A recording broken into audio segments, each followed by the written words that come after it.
on the Daily Drive. Property Fast Track with Charles Tarbey. Thanks to Century 21. Smarter, bolder, faster. Go to century21.com.au. It's Kayley Harris here with you. Joining me, Rob Duckworth, filling in for Nick Bennett, who's having today off. Hello. And, of course, Charles Tarbey from Century 21. Welcome. Hello, Kayley. How are you? Charles? How are you doing? Tell us about the weekend. What happened in the markets on the weekend? Well, actually, it was still very strong. The bubble hasn't burst, according to the reports that we were getting a few months back where they'd predicted the top of the market. The auction clearance rates on a national level was 71.1%. That was 76.6% this time last year. But still 71.1 is fantastic. Sydney came in at 71.6, Melbourne 73.8, Yep. Adelaide 75.5, and Canberra was also 71.6. So all of the capital cities in the ones that do a lot of auctions, of course, the clearance rates are still exceptional. So Yeah. it just go figure again. How does it all work out that they picked the top of the marketplace a few months back, and we're still getting clearance rates in the 70s, albeit harder work for the agents, and so they are definitely earning their money now. And so I think that it'll continue for a little while longer in most parts of Australia. Now, we were talking last hour about people going to rent a property, how it's become more like a job interview. It's really important to dress well and to maybe have a cover letter because mum and dad investors like to know who's investing, who's renting their property, and how do you give yourself that extra advantage when it comes to real estate agents in getting your application to the top of the pile? Sadly, presentation is what's considered the most important factor. But we all know that when perception meets reality, reality comes off second best. And I think that a lot of people go down that path of when an agent pulls up in a good car or a bad car or a clean car or a dirty car, it creates an impression. And that impression can be so wrong so many times. But if you want to get somebody's property, and the landlord might be floating around the property when you're going through, and the landlord has the right to make whatever decision they want to make about their property. Yeah, it's their property. Yeah. And if you don't present yourself in a reasonable manner, it doesn't have to be a suit, doesn't have to be black tie, but you want to present yourself clean and effectively. tidy. Yeah, you want to have a good resume, a good background. If you've had problems, you want to tell the agent you've had problems because they're going to find out anyway. So it's just better to be completely and totally upfront, build your relationship with your agent, and I think your agent will work for you in that manner once they know. Yeah. Now, my friend over here is a real estate practitioner, Yes, as I you know. call him, Charles. I wouldn't say practitioner. You haven't practiced anything? He's got his licence, but he's not practiced anything. So why did you get your licence? Did you think you might need it one day when radio fell through? That I could think be, everybody on air thinks that. What am I going to do when the radio gig ends? that could be one of the answers, because a few people in radio that I know are real estate auctioneers, and I thought, Ray Hadley. Ray Hadley is, had yeah, a life he as is. an auctioneer too. yeah, he did. Ray, and Vic LaRusso. Yes, Vic entered a competition that I was at to become Auctioneer of the Year. I did watch him auction. Very interesting. Yeah, I wouldn't go and do that. No, He was very good. He was very good. He's very good. He's very good. I don't think I'd be that bold. And the reason I haven't done an auction yet, there's probably just like a failure to launch. Right. And also, I play golf on Saturdays, which I've got to stop doing. But I'm going to speak to Tom so if Panos about that. you have an auctioneer's licence, you said. I have a real estate agent's licence and the accreditation. Do you have to do training for that? That's a question for both of you. You do have to do training, but also the law's changing.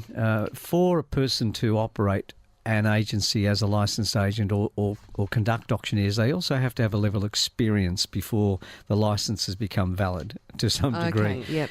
So and auctioneering is an interesting area to start. And if you're a radio man, you've got the voice, you know how to build momentum with something. Yeah. And auctioneers, Tom is one of the best auctioneers in the country, so he'll be able to talk about it. In my early days, I was doing hundreds of auctions every month because of my company. We did them in rooms, so we do 30, 40, 50 a week. Some were on site, most were in rooms, as I was saying earlier on before we went on air. You'll probably see see a lot more auctions coming, particularly in the Sydney market where they were more in rooms. I think you'll see that coming back into play because there are fewer and fewer people turning up to auctions, and you need to create energy, and a good way of doing that is having 2 or 3 at the same time. So you'll start to see a few changes there. It's a very hard gig as an auctioneer when the market is tough. When you're standing there behind that lectern and you can't get a bid and your agents have disappeared and gone hiding behind palm trees or couches, whatever they can find, and you're standing there as the auctioneer with nothing. It is an incredibly difficult process that many of the auctioneers that have come to age in the last few years have not experienced yet. Yeah, well, I've interviewed 4 Australian Prime Ministers. I've interviewed Nelson Mandela. Wow. I don't think half a dozen people with paddles is going to scare me. Famous last words. All right. We might have to put him to the test, Kayley. I think we just definitely, might have to. Charles. Okay. Now, you're on. With auctioning properties, do you find that there's definitely 2 camps? There's the people who can't stand auctions, and if they go looking at real estate and it's got auction, they go, "No, I want something that's for sale because I want to know where I stand." Is that a fair comment? It's a very fair comment, and as the listing numbers increase, that becomes more and more prevalent. Right now, where people are bidding at auctions, there's still a lack of stock in some of those areas, so people just don't have a choice. They've just got to go. But people say, is an auction good? I said, look, if you've got 10 properties for sale in the same area, then I would suggest to you, and they're fairly similar sort of houses in some of the suburbs where these were done by project builders and so on. I'd say just put your house on the market because you're going to put your money up. You're going to put the property up for auction. People just go down the road and make an offer on something. So when the stock levels are higher, it's going to be exactly what you're saying right now. It's going to be for put sale, myself under the pressure. But auction when they're low. Okay. I've had some very interesting auctions over the years. Divorced couples, either side of the room. I can't use some of the language that's gone on in there. I had people turn up with literally turn up with a bag full of cash. I've had people turn up that have never seen the property, only seen it off a brochure, and become the eventual buyers. It's been a very interesting time watching. I've seen people run up from the back of the room to the front of the room, whisper something in one person's ear and then leave, and then that person doesn't bid anymore. And I found out later on that was like a death threat from the person at the back of the room. Oh, my goodness. So you see a whole range of things going on in auction rooms. When I was married, my husband at the time said we were sort of, I didn't actually realise we were looking for a house, but apparently we were. Oh, you were, right, yes. And he said, I want to go and check out this auction. And I said, oh, okay, whatever, I was home with the baby. He called me up a couple of hours later and he said, and I could hear something going on in the background of the phone. And I said, what's that? And he said, there's an auction going on at the moment. And I said, oh, that's nice, And I heard something, and I heard him say something. And I said, what was that? Yes, yep. I just bid. I went, oh my God, what are you doing? And I hung up the phone, and then he rings me back 5 minutes later. He goes, you better come up here with the checkbook. We've bought it. I said, what? And I went up there to the house, and I looked at it. I'd never seen it before, and I walked in. I went, oh my gosh, we own this. You own it, yeah. And you see it in completely different eyes when you realise that's the case. That happened to me when I was conducting an auction on site. I was on a patio and there was a large crowd, and this gentleman was bidding furiously. He'd walk away and then he'd come running back up when it was his bid, point right at me and give me his bid in a very strong European accent, and then he'd walk away. And every time he came up, his wife was getting louder and louder, and eventually she ended up shouting, "Don't listen to him, we don't have the money." And he turned around and said, "You shut up or I'll kill you." And it was like that. And I just stood there and took the bids, and he was the eventual buyer. He didn't actually have enough money to buy it, and the people who he was selling to, he knew indirectly, and it was in a European area. And again, they said, if you don't complete, we know where you live sort of attitude. Wow. It's really quite crazy. So what happens? What's the penalty there if you bid and you win and you don't have the money? Yeah. Oh, well, you're going to have to forfeit. You're going to pay the deposit. You have to give up the deposit. They will sue you for it, and then they can sue you for specific performance. If you can't perform, they can then sell the property, and they can sue you for the difference if they sold it for less. So you are committed. Yeah, you are committed. Do you think a lot of people don't know that? They're that's why the auctioneers are very strong on the terms and conditions that they read out at the start of an auction. Oh, wow. Now, I want to talk about marketing ploys. Let's talk about something else. Let's talk about something else. That was a bit depressing. Hang on, you've just scared me off auctioneering. No, I'm booking you in for one. You're done. You're done. Okay. This story comes out from the New Zealand Herald. It says this house has been on the market for a while, apparently. It wasn't going too well, and then a sign went up saying walking distance to KFC, but that's not all. And it paid off. The Auckland property sold in 1 week. Now, are you across this story?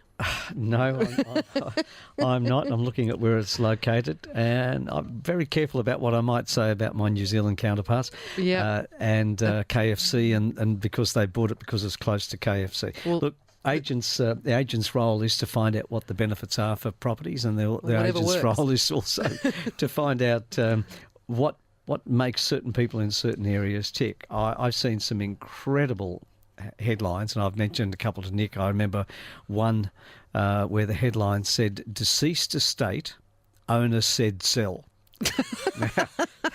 That was how did the owner do that? That was a lot. That was getting close, you know. So you think how that came about. So there've been quite a few. Tom talks about one he saw that said diseased estate. So the agent got it terribly wrong. But just getting back to that property that advertised as within walking distance of KFC. I mean, when you're advertising a product or a house, I mean, the first port of call is to engage the public and get some interest, or like do something that grabs their attention. Maybe they just looked at that within walking distance of KFC, thought that was funny, and then paid a little more attention to the property. Yes. Yeah, there are very different techniques that agents are using around the trap. Some are a little bit outlandish. Some of them are stripping themselves down half naked and doing videos on properties. And I hope that's not continuous. It certainly is a sign of the times we're in with social media, but some people do go over the top. I think the old formula still works, the AADA formula, the intention, the heading, interest, first two lines, desire in the body of the ad, and the action at the end. And those sorts of platforms or acronyms that are used to help people write ads still work to this day. What sort of... I walked past a house the other day and it said it hasn't been on the market for, 45 years, which got me thinking, what sort of properties get you excited as a real estate practitioner? Are those ones likely to generate a lot of interest? I mean, I know it depends on the area and all that sort of stuff, but certainly does, do you walk into a property and go, wow, this is going to go gangbusters? Some of the older properties now are even more popular than the new ones because they've got that character and so on. And I've always been attracted to properties that I might not make money on, which is pretty sad. You know, buildings that you like, buildings that you can't touch, buildings that the Historical Society might give you grief on. And so I've been attracted to properties like that, and they're not necessarily ones that it's all about money. But definitely there are certain builders across the country. They've got a great reputation, and when you get a phone call to say that you have, a person says, I have a Masterton home, and I've used this example before as an agent, when people would call up and they say, I have a Masterton home or a Cosmopolitan home, straight away for me, that represented immense quality. Right. And I knew that I needed to get that business because I knew people would buy it for that reason. Really? Those brands are that strong? They were that strong, and I'm sure Masterton still are, actually, yes. And Jim wouldn't have it any other way, would he? There you go. No, You're going to get sent a bottle of Grange, which you're going to have to declare if you're not careful. I love it. All right, coming up after the break, we're going to find out about the reduction in car spaces in new apartment developments. Apparently it's getting very difficult. We'll talk about that on Talking Lifestyle. Talking Lifestyle, we're talking about it. Yes, it is the Daily Drive. Now, there are some great advantages in being the world's largest real estate company. For a start, your Century 21 local office uses the best technology and knowledge base in the world, combined with the fact that each office is independently owned and operated. Your local Century 21 agent knows your city, your suburb, your town, and also your street. I'm getting a nod from Charles. It also means Century 21 agents can offer a huge range of resources and experience, including information from over 300 offices around the country. It's no surprise Century 21 is the fastest growing real estate brand in Australia. Buying, selling, or looking for a new home to rent, contact your local Century 21 office and find out why they really are smarter, bolder, faster. Visit century21.com.au. And of course, You're on Property Fast Track with Charles Tarbey from Century 21. And let's say, Charles, you found the perfect new apartment. It's got everything. It's got a great view, central location, not too expensive. But it is a deal breaker that your new place has no car space. Dang. More and more apartments are being developed with limited or no car spaces, and it's not just the apartment planners wanting to make the most out of the space in the area. Developers are making apartments with no car spaces to keep the price affordable. Chris Johnson is the CEO of the Urban Task Force, and he joins us now for a chat about the reduction of car spots in big development plans. Good evening, Chris. Hi guys, how are you all going? Good, thank you. Good, Chris. Good to have you on the radio. Now, what are some of the benefits of new apartment developments having no car spots? Well, look, we'll only work in certain locations, firstly, and it's very much market-driven. It seems to be a younger demographic that's interested more in not having the car park. Car parks are pretty expensive. I mean, it costs about $50,000 for an underground car park, even more expensive in some cases. So you've got to dig down, you've got to get all the concrete, you've got to get the ventilation moving through the whole place. So it's quite an expensive operation, so it does add quite a bit to the cost of an apartment. But it does seem there's a trend for quite a lot of people, if the apartment's in a good location, close to jobs, close to amenities, close to public transport, that people are preferring not to have the apartment. So developers respond to the market, and if that's the way, that's the way they'll go. So, Chris, look at Charles here. I know when we sell apartments or you even sell car spots, there are plenty of car spots you can purchase just as car spots in certain buildings, and they've got a significant dollar figure attached to them depending on where they are. So would you say that how much cheaper are these apartments going to be with no car spots when you're looking at buying or renting? Well, I think you could knock $100,000 off the cost of an apartment. I mean, the actual straight cost would be about $50,000, but by the time you look at the on costs and all these sort of things, there's a fair big difference. On the average apartment at the moment, I think in Sydney, two better is around $750,000. That's a lot of money. If you can trim $100,000 off that down to $600,000, it becomes much more affordable for more people. And the younger demographics, the 25, 35-year-olds, are certainly looking towards being closer to public transport, using Uber, using walking to work, walking to amenities. There's a big shift, I think, starting to happen. And also, when people are planning areas, I know in London they insist on, in new developments, they insist on spaces for the car systems like Go Get. That need to be near new dwellings. Well, a good example of that, guys, is the Central Park project on Broadway, the one that's got that big cantilever sticking out from it. It's got 70 Go-Get cards down in the basement. Wow. Now, there must be, 1,000 apartments there or something or other, but if you're there and you've got a choice of 70 cars down the basement to choose from, if you want a pink Porsche, you've probably got one. If you want something smaller, they've probably got that there as well. So, you've got the choice. So once those things start happening, as you get a big enough development, I think what's happening is a swing towards access to these sort of issues like a car rather than necessarily ownership. And so there's a change of attitude, I think, starting to happen in this regard. One of the problems, I guess, if you don't have a car spot off-street parking, but you do have a car, it's going to block up the street, isn't it? You're going to have some issues there about where you put it, particularly closer to the CBD areas? Well, look, in the CBD, it's almost impossible to be able to just park a car out in the street. Either it's going to cost you $100 a day or something. It's very expensive. Certainly in the suburban areas, you can get car parking permits from the council. Generally in areas that have got terrace houses and can't provide off-street car parking. But when we're talking about apartment land, and this is what's happening now, I think we're around about 30% of Sydney-siders now live in apartments, and a lot of these are taller apartments closer to public transport.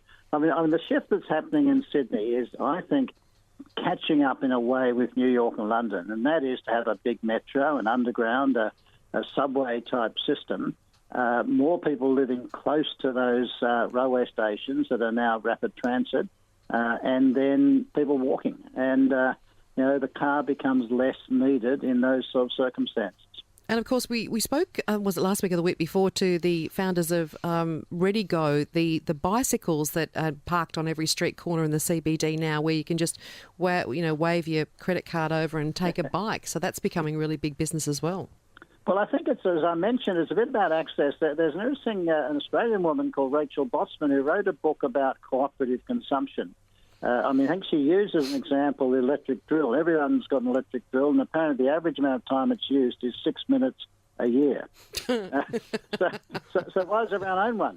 Why do you hang on to them and things? And I think when you live in a very urban, high-density area, you probably find you use the car very rarely.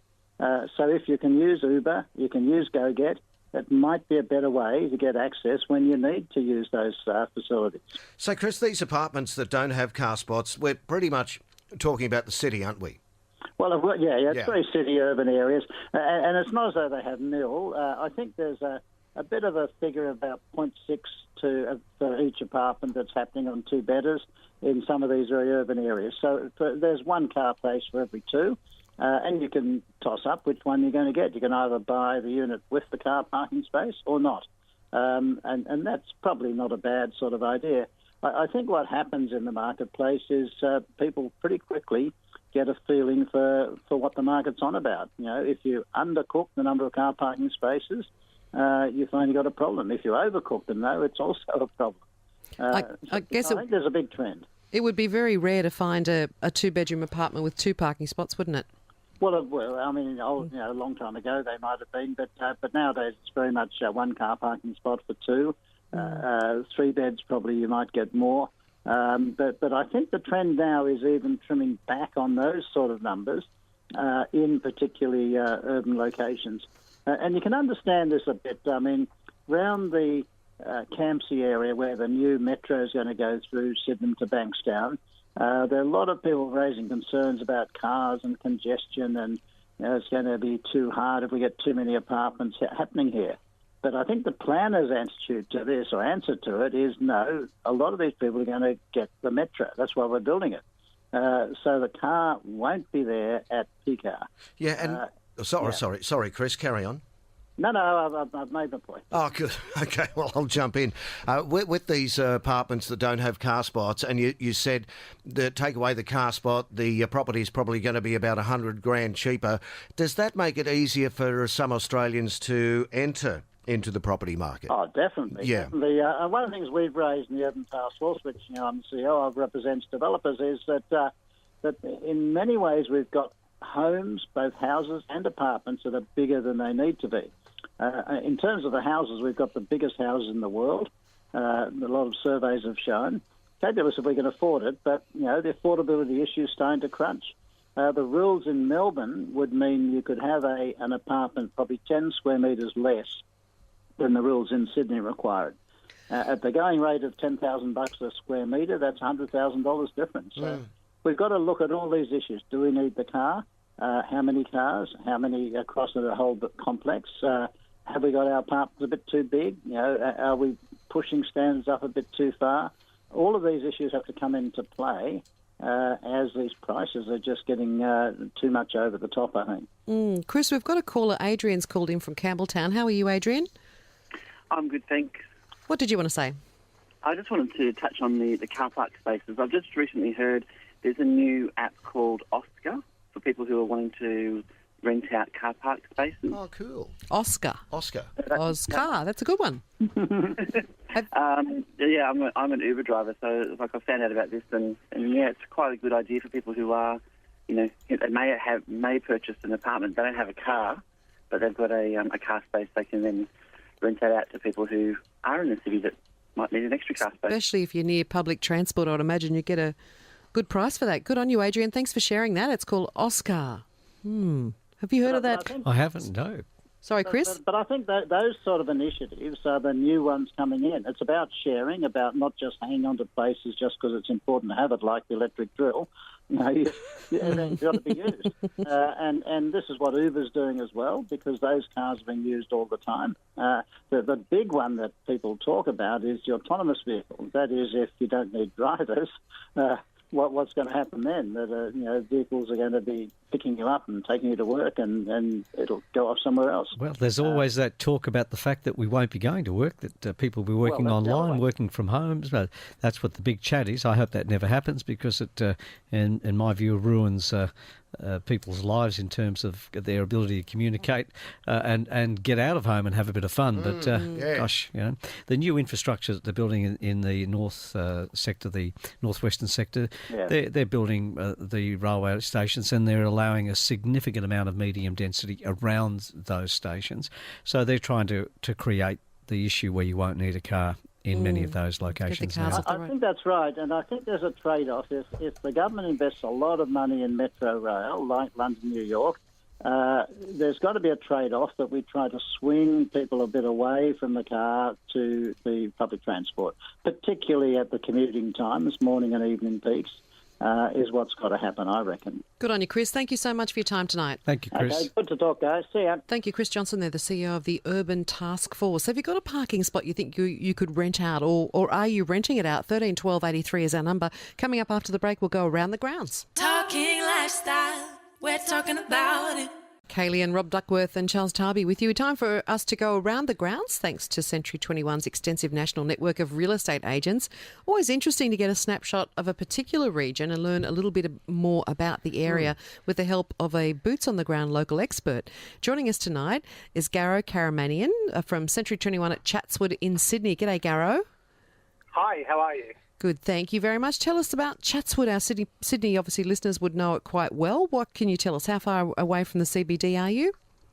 Yeah, it's about 10 kilometres north of the centre of the Sydney CBD. Yep, and tell us about the area. What's unique about it? Well, we've got a good mix of, high-density apartments. We've got commercial precincts, but also you've got a huge retail hub there with Chatswood Chase and Westfields. Yeah, it's really quite massive, isn't it? Garo and his team manage a significant number of rental properties as well. We were talking about rental properties earlier on, Garo, and the issue associated with car parking spaces. How do you find it from your perspective? Is that something that people are desperately looking for?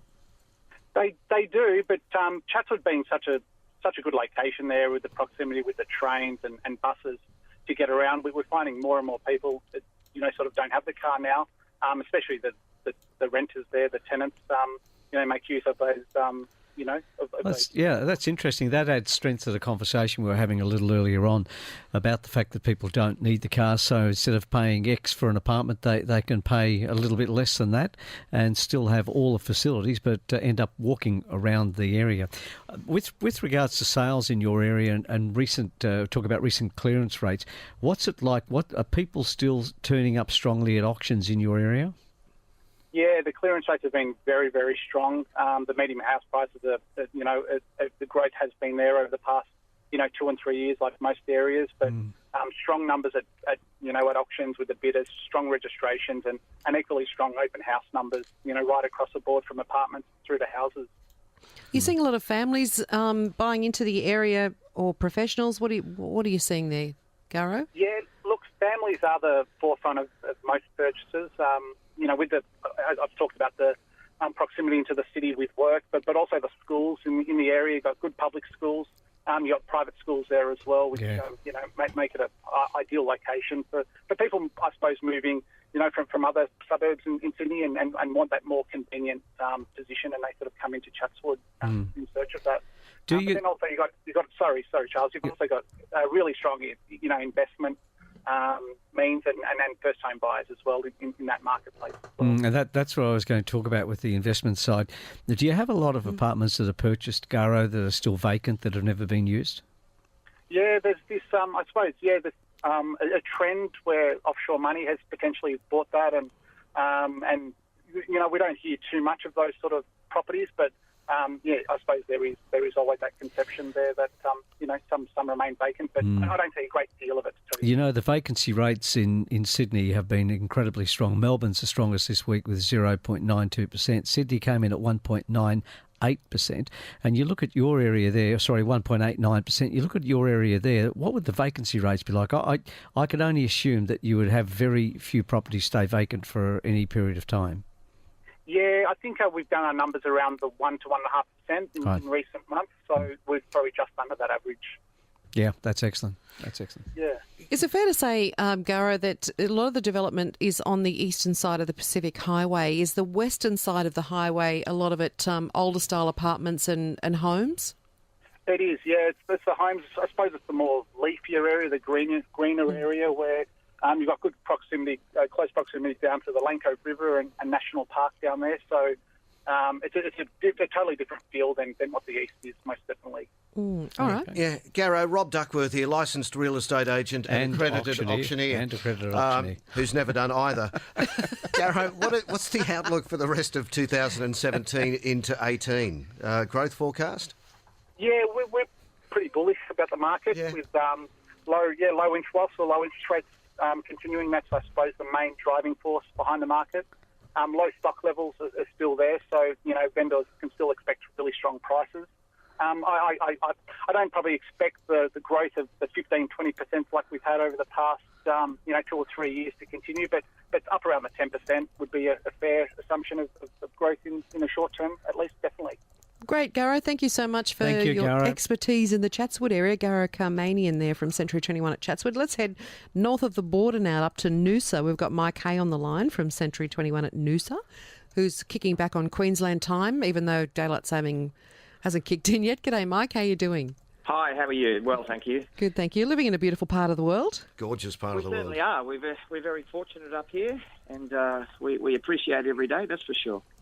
So tell us about Noosa. I mean, we all know it as the playground for the rich and famous, I guess for a lot of people. But how has it changed over the past, say, 20 or 30 years at Noosa? Well, I guess it has always had that reputation. I guess the natural beauty was the thing that attracted people to it in the first place. Was really a town discovered, back in the 70s by a lot of Melburnians, actually, and that started the restaurant culture up here to a certain extent. We've had very fiercely green councils up here, which has really protected what we've got. We're very locked in by a lot of national park and ocean, so as far as geographical area, it's quite small, which then means we don't have a lot of us, But the thing I've always loved about up here is the fact that, you've got multi-million-dollar properties, but not far from that, you've got opportunities for normal families to live. So you've got access to all the amazing things like the national parks and restaurants and beaches that the multimillionaires have. So I think that's always been a lovely aspect of our part of the world. Mike, Charles here, I've always talked up the entire Sunshine Coast for some time now, especially with the fact that they've got the airport there. It's not majorly busy. It seems like a really healthy, quiet, but a lifestyle. But it doesn't go crazy like the Gold Coast, for example. And you guys yourself, of course, as principal of business, and your partner David have expanded now to 4 offices. And I note that last quarter in the organisation, your team, your sales team, of which you have many successful people, were the number 1 team in Australasia. So something's happening in your area. What do you think it is? I think, we can certainly attribute some of it to obviously what's happening down in the Sydney and Melbourne markets, I think we've seen quite a bit of migration where people are obviously cashing in what they have down there and coming up here and seeing, we represent good value, I think, compared to those markets. I think that's been quite strong. Brisbane's always a strong market for us because there's a lot of holiday house people from Brisbane. And just the normal markets, I guess, people... we've got a very strong expat buying community, Hong Kong, Singapore, that want to put their place here for future. So, as usual here, it's really varied as to who's coming in. But I think the last couple of years is the strongest I've seen from Sydney and Melbourne buyers, I feel. So I think they're obviously looking for their place in the sun. Yeah. And they've got the equity, as you can well imagine, because of those 2 markets have become incredibly strong. And a lot of people who have found themselves now with properties worth twice the price that they might have been worth 5 years ago. Yeah, well, that's right. I mean, back in the 90s, we did see a lot of this same sort of trend where people were selling up in Sydney and coming up here and putting a lot of money in the bank and purchasing a lovely property. And then we had such an explosion of prices here, between 2003 and 2008 that wasn't really happening. The prices up here were just going crazy. Obviously, we had a correction in 2008, and we've spent probably since about 2012 steadily growing, but not to the rate of Sydney and Melbourne. So there is that opportunity for those buyers from down south to come up and do very well with their purchase up here. I still think there's growth. I still think there's growth potential in your area. I feel that whole area is totally unexplored when you look at some of the other markets that have matured considerably, and I really do value that area for a couple of reasons. As I mentioned, the airport and the lifestyle and so on. But you look at Noosa. And Noosa on its own is a really, really unique location, a really high-quality, unique location. If people don't want to pay the prices, they just go a little further south. Yeah, absolutely. I mean, we've got, even within just the Noosa Shire, we've got a wide range of suburbs that will suit all buying price ranges, but still be within a 10-minute drive to world-famous Hastings Street. And I guess that's one of the reasons we've expanded into 4 offices. We've got offices in Noosa Heads and Sunshine Beach, of which are, I guess, predominantly more the upmarket suburbs. But we've also expanded down to Peregian, and the latest office will be at Taunton, which will cater to the more entry-level properties.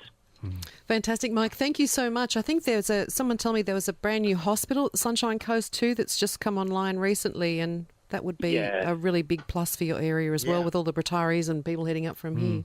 Thank you very, very much, Mike. I really appreciate it. Really Pleasure, appreciate guys. it. Thank you very much. Thank you, Mike. When we come back after the break, Tom Panos, auctioneer extraordinaire, with an auction wrap for us. Talking lifestyle, we're talking about it. And a very good evening, ladies and gentlemen. You're listening to The Daily Drive. Kayley Harris is here, and of course Charles Tarbey from Century 21, and Rob Duckworth filling in for an ailing Nick Bennett. Now, after the last official weekend of the winter season, it's time to chat auctions with Tom Panos. Now, Tom, we all know, is an auctioneer, 2 decades experience. Tom knows what's going on, and he joins us again on Property Fast Track. G'day, Tom. Hello, Rob. Hi, Kayley. Hi, Charles. How you going? Lovely to have you here. Hello, Tom. Now, for some, it's been a long winter and they'll be looking forward to spring. Sydney once again has a falling clearance rate, about 71.1, but there are significantly more properties up for auction than this time last year, aren't there? Yes, there is. There is, Kayley, and you're about to see a massive amount of auctions go onto the market in September.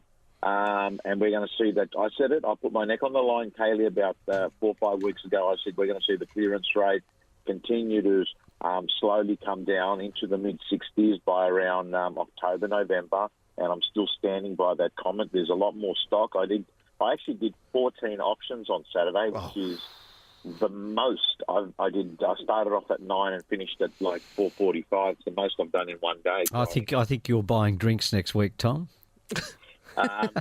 Yes, we can organise that because I've just had a look. I've got another big week ahead. So, Charles, well, Tom, when you talk about all those numbers of auctions, and I mentioned earlier on about how many auctioneers have come out of the woodwork in the last few years, because as you know, it looks glamorous and it looks pretty easy and pretty straightforward.